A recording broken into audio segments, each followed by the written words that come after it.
বীরভূমে বালি মাফিয়ার বাড়িতেই টাকার পাহাড়, তল্লাশিতে উদ্ধার প্রায় 28 কোটি টাকা ও 15 কেজি সোনা।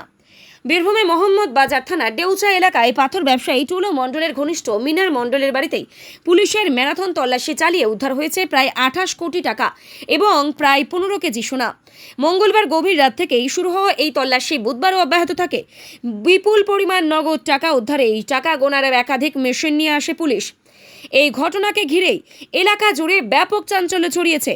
উদ্ধার হওয়া বিপুল সম্পদের উৎস কি তা খতিয়ে দেখতে তদন্ত শুরু করেছে পুলিশ।